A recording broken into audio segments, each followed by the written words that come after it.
If you're new to real estate videography and you want to know the secret to making videos so good they just keep coming back, well then you're going to want to watch this video because I'm going to go over the top 5 tips that you need to know. And the most important tip is going to come from a top producing client of mine. She's going to tell you exactly how to keep realtors coming back, and you might actually be surprised at what she says. When I see a photographer not doing that, I'm like, oh man, you need to do this. It's so important. So let's do it. Tip number 1, when you are first starting out and you meet a new client, you really want to impress them. I know that I do, and you might think that the way to impress them is by adding some really complex camera movements into your videos, except that 90% of agents out there, they don't even know how complicated some of these moves are. They just know that if it doesn't look smooth, it's not good. So when you're just starting out, you need to simplify your shots. Take a look at this.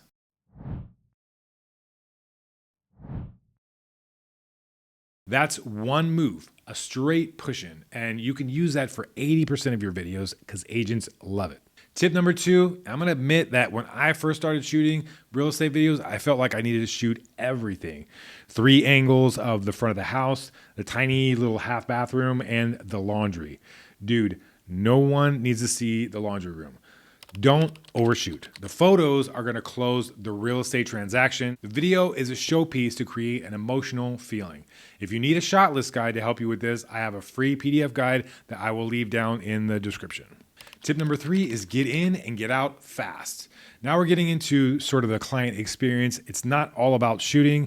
Realtors value their time above all else. I once had a photographer that worked for me that they were very meticulous about their work. Everything they did had to be absolutely perfect. And while that's a good thing, you have to balance perfection with time on site. I actually had an agent call after one of their shoots, and they were actually upset that it took so long. This sounds crazy, right? You'd think that the agent would be happy, but the reality is that it really shouldn't take that long to shoot a property. And as I'm saying this, I kind of feel like this might be something that is sort of a controversial topic. I'm curious to see if anybody's had this kind of experience with either in photography or maybe even like another line of work. And that leads me into tip number 4, and that is if you show up to a property and you see boxes, stacked up all over the place and dishes on the kitchen counter and all those kinds of things, it's just not ready. That sucks. And it's gonna be hard for you to make a killer video, but there is something that you can do about it even before you get there, and that is to send a home prep sheet to the client ahead of the shoot. This is something that I do before every single shoot. Your client can share this with their seller and they can help them get organized and things put away before you even get there. And I actually have a free home prep guide that you can use that I will leave that in the description as well. Also, a little side tip is that when you email this out to your clients, you can let them know how long they should expect the shoot to be. So on a standard video shoot, I tell clients that we've scheduled them for 45 minutes on site. You can set that to whatever you feel is right. That way you're setting the expectation. This is not to say that every shoot is going to be perfect, and sometimes things can run a little bit long, but what it does mean is that they'll know that if they're keeping you there for twice the amount of time as you told them, that there's something wrong. And that leads me into tip number 5, and for this, we're going to have to make a call to someone whose advice I would put above anything that I can give you, and that is the client. Ready? What are we talking about today? Hey, Audra. Thanks for hopping on. I really appreciate you taking a minute to hop on. If you don't know, Audra is someone who's a top producer, and she is a content maker on YouTube as well. I'll leave a link to her channel below. You should definitely check out her videos. And so I'm making a video about how to make videos so good that clients keep coming back. I wanted to ask that question to someone whose opinion is way more valuable than mine, and that is the client.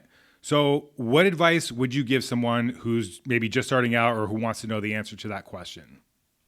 Okay, so first of all, whenever I'm meeting with my clients, I always ask them, hey, what do you love most about your home?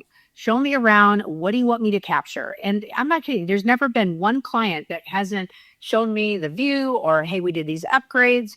So when I have the photographer that comes to the house, I want them to photograph that. I don't want to have to come back and not take the right shot when my clients are happy. And when I see a photographer not doing that, I'm like, oh man, you need to do this. It's so important because we want to really capture what the seller really thinks is the highlight or the distinguishing features of their home.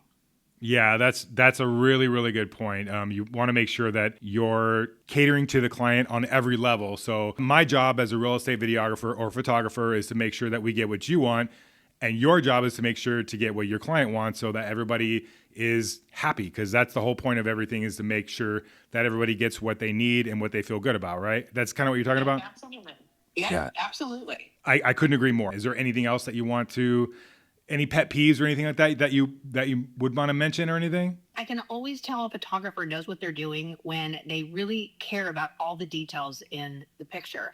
So my pet peeve is when we leave those small little bathroom mats out, or we got the toilet plunger on the side, or there's like a ton of Kleenex boxes everywhere, or there's all the shampoos and the scrubbers in the shower. And when you photograph that, it just looks awful. Like your eye is really drawn to it. And I'm looking in MLS and I see so many photographers doing that. I'm like, no.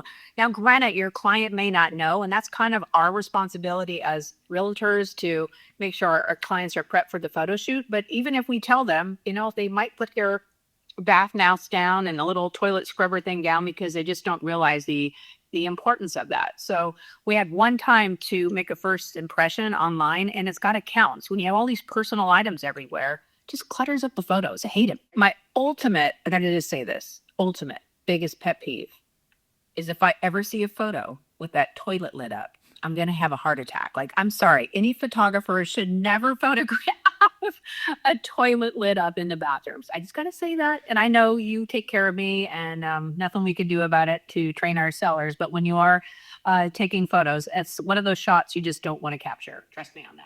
That's 100%. I think that's a like a photography and real estate 101, right? Like no toilet seat, no toilet seat up. Well, thank you, Audra. I appreciate you taking a minute to hop on. Yeah, we'll see you tomorrow. All right, sounds good. So you might be saying, well, great, I'm ready, but how do I do a property shoot? Well, for that, you need to watch this video right here.